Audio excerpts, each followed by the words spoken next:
کہ معطر معطر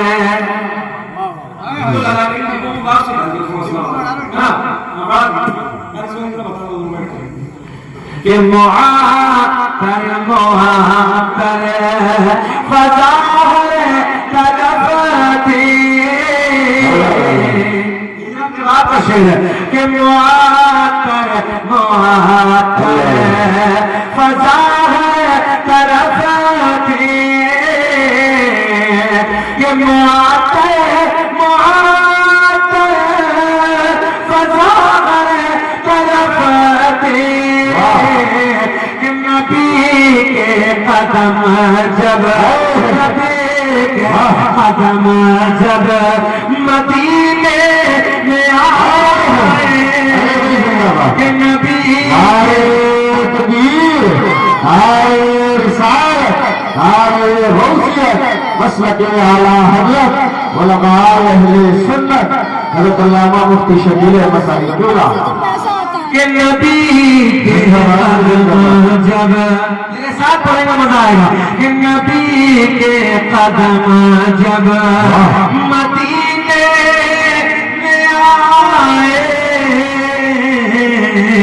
ایک بات اور بتا بولنے والوں مہمان بھی ہوں گے موت تو آنی ہے بھائی بچنا ہی نہیں ہے اور اس میں مکیش بھائی کسی کا کوئی اختلاف نہیں ہے کوئی ہندو ہو مسلم ہو سکھ سکھ ہو عیسائی ہو کوئی بھی دھرم والا ہو اس نے کہا ماننا اپنے بھائی ماننا پکا ماننا اپنے وقت کا کوئی پردھان منتری ہو سمجھو ہے مکھیہ منتری ہو گاؤں کا پردھان ہو ایم ایل اے MP ہو چلو ہماری چلو بھیا ماننا بولے جی ماننا پکا ماننا ہے یہ راستہ تو ایسا ہے اس سے گزرنا ہی ہے ہر حال میں مگر مسلمانوں ہمارے لیے جب موت آنی ہے اور ہر حال میں آنی ہے یا رسول اللہ سے مدینے میں آ جائے کہ مجھے موت کا خوف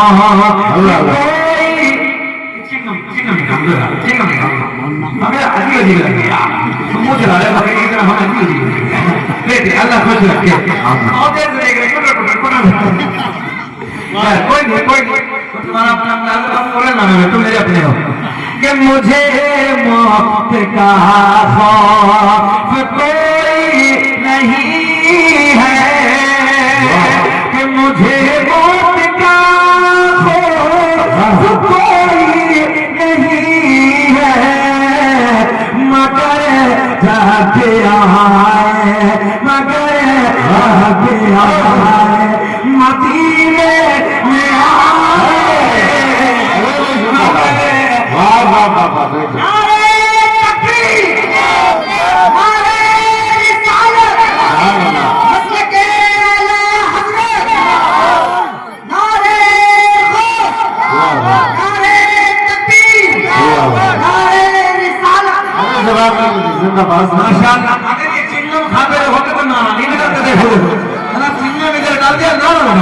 کہ مجھے موت بھائی کا حکم ہے کہ دوبارہ پڑھ دیجیے کہ مجھے موت کا خوف ذرا مسکرا کے بولے سبحان اللہ ایسے مسکرا کے بولو جیسے کل کو یہ سسرال میں مسکرا کے بولیں گے بولو کہ مجھے موت کا خوف کوئی نہیں ہے کہ مجھے موت کا خوف کوئی نہیں ہے یا رسول اللہ مگر جب آئے مگر جب آئے مدینے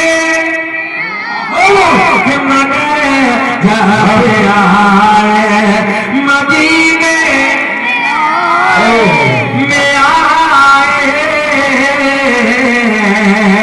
اب ایک شعر کہ نبی نے جب ان کو گلے سے لگایا کہ نبی نے جب ان کو گلے سے لگایا تو فاروق اعظم قرینے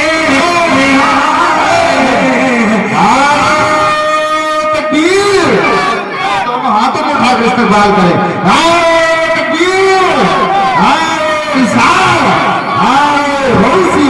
مسلک اعلیٰ حضرت علماء اہل سنت حضرت علامہ مفتی شکیل مسائل قبلہ ایک شعر اور پڑھ دیتے ہیں، پڑھ دیں کہ مہینہ ہے وہ سب مہینوں سے افضل کہ مہینہ ہے وہ سب مہینوں سے افضل رسول امم جس رسول امم جس مہینے میں آئے رسول امم جس مہینے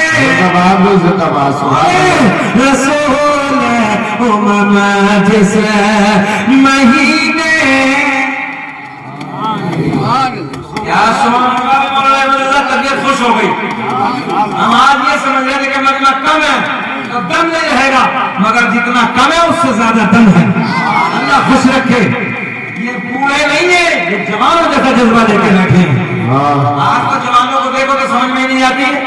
18 سال کا نوجوان ہے، گال ایسے جیسے چھوارا، پتہ نہیں کون سے مسلم کے اڈیاباد کر کے رکھے بیٹھا کہاں ہے، سمجھ میں نہیں آتی ہے. ارے گال ایسے ہونے چاہیے جیسے سیب، آنکھیں ایسی ہونی چاہیے جیسے ہرنی کی آنکھیں، بال ایسے ہونے چاہیے جیسے ریشم. 18 سال کا وہ دیکھو کہ چھوارا بنا تھا. سمجھ میں نہیں آئی کیا آئی. صحیح کہہ رہے ہیں. نوجوانوں عیاشوں کے اڈوں پہ تم کھڑے ہو، شرابوں کی دکانوں پہ تم کھڑے ہو، مکاروں کے مکاریوں کے اڈوں پہ تم کھڑے ہو، تاش اور جوا کے اڈوں پہ تم کھڑے ہو.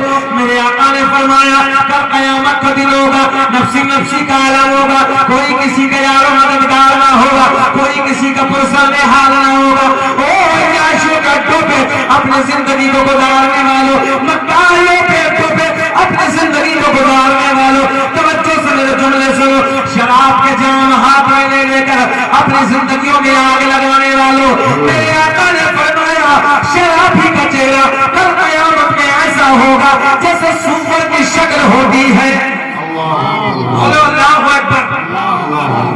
آج ہمارے 18 سال کے نوجوان شراب پی کے عیاشیوں کے اڈوں پہ کھڑے ہیں، مکاریوں کے اڈوں پہ کھڑے ہیں. سنو عیاشی کے بارے میں، زنا کے بارے میں میرے آقا نے فرمایا، میرے کریم آقا نے فرمایا نکاح کو آسان بناؤ، زنا کو بھاری کر دو. اور جو ہے آقا نے فرمایا نکاح آسان کرو، مگر آج نکاح آسان نہیں ہے صاحب. نکاح سب سے بھاری ہو ہے جب تک 10 لاکھ کی بلائے نہ ملے کہ ہم نہیں کریں گے. غلط کہہ رہے ہیں، صحیح کہہ رہے ہیں. جملے تھوڑے سے کڑوے ہیں مگر بالکل اچھے ہیں. ٹیبلیٹ جتنی کڑوی ہوتی ہے وہ تھوڑی سی اتنی جلدی آرام بھی کر دیتی ہے. یاد رکھنا نوجوانوں، کل قیامت میں سوال ہوگا ان نوجوانوں سے جن باپوں کی جوان بیٹیاں جوانی کی دہلیز پہ سسک رہی ہیں اور دعا کرتی ہیں اللہ میرے باپ کے پاس بھی 20 لاکھ روپیہ ہوتا، میرے باپ کے پاس بھی 50 لاکھ روپیہ ہوتا تو آج میرے ہاتھوں میں مہندی ہوتی. ہم نے بیٹا ہے دیکھا ہے، بیٹیاں 30 سال کی ہو گئی ہے، بیٹیاں 35 سال کی ہو گئی ہے. غریب باپ ہے، دولت نہیں ہے، پیسہ نہیں ہے تو کوئی رشتہ اس کی دہلیز پہ آنے کے لیے تیار نہیں ہے. مالداروں کے گھروں میں شادیاں ہو رہی ہیں. اور نوجوانوں کل قیامت کا دن ہوگا، تم سے سوال ہوگا. اللہ کے نبی صلی اللہ علیہ وسلم نے فرمایا نکاح کو آسان بناؤ. اور جو ہے نکاح کو آسان کرو، اور جب نکاح آسان ہوگا تو زنا خود بھاری ہو جائے گا. مگر نہ آج کے باپ کو یہ پسند ہے میرا بیٹا زنا کرے، مگر شادی صحیح وقت پہ نہیں. جب تک 10 لاکھ روپیہ نہیں ملے گا چاہے ہمارا بیٹا روز زنا کے اڈوں کو آباد کرے، مگر جب تک یہ خزانہ نہیں ملے گا، جب تک یہ جہیز نہیں ملے گا میں اپنے بیٹے کی رشتہ نہیں کروں گا، شادی نہیں کروں گا. سنو نوجوانوں، اللہ کی عزت کی قسم علماء بیٹھے ہیں. میرے آقا نے فرمایا کل قیامت کا دن ہوگا، زانیوں کو بھی لایا جائے گا، زانی کو بھی لایا جائے گا. پیاس اس قدر بڑھ گئی ہوگی، اتنی ڈینجر پیاس لگی ہوگی، اتنی خطرناک پیاس لگی ہوگی جیسے مئی جون کے مہینے میں کتے کی زبان لٹک جاتی ہے، کتے کی زبان گرمی کی شدت کی وجہ سے باہر لٹک جاتی ہے، ایسے والے باہر نکل جائیں گے, زبانیں لٹک کے باہر آ جائیں گے. یہ زانی بھی پکارے گا پانی پانی, یہ زانیہ بھی پکارے گی پانی پانی. اس کی شرمگاہ سے ایک پیپ نکلے گا, اس پیپ کو پیالے میں کرنے کے بعد اسے پینے کے لیے دیا جائے گا. وہ بولا جاؤ کہ لوگوں جب یہ پیالہ گھونٹ مارے گا اتنا خطرناک ہوگا, اتنی بدبو ہوگی, اگر اس کی بدبو دنیا میں ڈال دی جائے سارے جنات سارے انسان بے ہوش ہو جائیں گے. اور جو ہے تمہارے نبی کی حدیث ہے جنات اور انسان بے ہوش ہو جائیں گے. اب وہ پیالے میں کرنے کے بعد اسے پینے کے لیے دیا جائے گا. جب پہلا گھونٹ مارے گا اللہ اللہ تو نیچے والا ہونٹ لٹک کے زمین پہ گر جائے گا, اوپر والا ہونٹ پہ اتنا ورم ہوگا پلٹ کے پشت پہ آ جائے گا. شکل سفر کی طرح ہوگی, شکل خنزیر کی طرح ہوگی. اہل محشر پوچھیں گے اللہ کون بدبخت لوگ ہیں, اللہ یہ کن لوگوں کی جماعت ہے. آواز آئے گی یہ ان لوگوں کی جماعت ہے کہ جن لوگوں نے دنیا میں رہنے کے بعد اپنی شرمگاہوں کی حفاظت نہیں کی تھی. اور جو ہے جیسے کرنی آپ بولو جیسے کرنی ویسی بھرنی, نہ مانے تو کر کے دیکھ, اور جنت بھی ہے دوزخ بھی ہے, نہ مانے تو مر کے دیکھ. ہمارا کام تو سمجھانے کا صاحب, ہم تو قیامت ملک کے سامنے ہاتھ کھڑے کر دیں گے اللہ ہم نے قوم کو بہت سمجھایا, کوئی تاریخ خالی نہیں رہا تو بات ہم جلسے کرتے تھے, لوگوں کو اس نحوست سے بچاتے تھے جہیز, مگر اللہ یہ نہیں مانی قوم, ہم کیا کریں؟ اچھے خاندانی رشتے تلاش کرو, خاندانی بیٹیاں تلاش کرو, نیک بیٹیاں اپنے بچوں کے گھروں میں لاؤ. پہلے بزرگ جو ہوتے تھے بیٹے کو چار ملک جانیں گے محمد اللہ صاحب تو پوچھتے تھے نانی کہ ہم کہاں کی ہے, دادی کہاں کی ہے بیٹی کی, دادا کیسا تھا, نانی کیسی تھی, نسلیں تلاش کرتے تھے. اور آپ فور ساری نسلیں ختم, ساری خاندانی ختم, سارے معاملات دب گئے, اوپر سے گاڑی لگ گئی اور کام تھا. بھائی اگر دینا ہی ہے بیٹے کو ہمارے لیے آپ کے لیے, اگر بیٹیوں کو دینا وراثت تو جہیز نہیں. بہت اچھا پیغام. مولانا احمد رضا صاحب ایک رخ کی بات نہیں ہونی چاہیے, دونوں سکے رخ تمہارے بہت بڑھیا. اگر بیٹیوں کو دینا جہیز نہیں وراثت تو دو بیٹے ایک بیٹی مال کے حصے کر لو, 5 کر لیجیے اسے, دو بیٹوں گے ہو گئے, 2 اس میں 2 اس میں ایک بیٹی کا ہوگا جی, دے دو کام ختم. جتنی مالیت ہے, گھر ہے, زمین ہے, جائیداد ہے, دولت ہے, دکان ہے, بلڈنگ ہے, پلاٹ ہے, سونا ہے, چاندی ہے, جو بھی تمہارے پاس ہے کرو وراثت دو بیٹی کو. ابھی ہمارے دوست ہیں سنبھال کے موہن امتیاز مرکزی, ان کے سسرالی انہوں نے تقریباً 27 لاکھ روپے نکال کے جہیز نہیں 27 لاکھ روپے کی وراثت دے.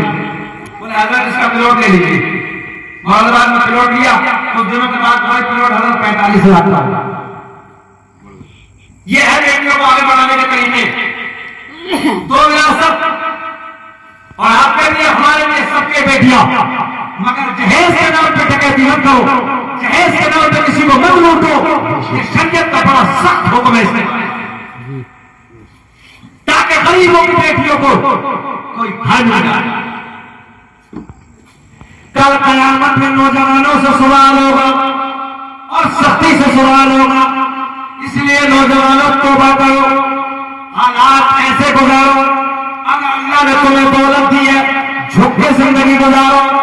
بتاؤ ایمانداری سے, جس پیڑ پہ پھل ہوتا ہے جھکا ہوتا نہیں ہوتا, اکڑتا تو وہ ہے, لمبا والا پیڑ کیا بولتے ہیں اسے, ہاں لمبا والا جو ہوتا ہے, جب تھوڑی سی آندھی آتی ہے لیکٹس کا ختم. پتہ چلا جھکتا وہ ہے کہ جس پہ پھل ہوتا ہے, اکڑتا وہ ہے جس پہ کچھ نہیں ہوتا. تو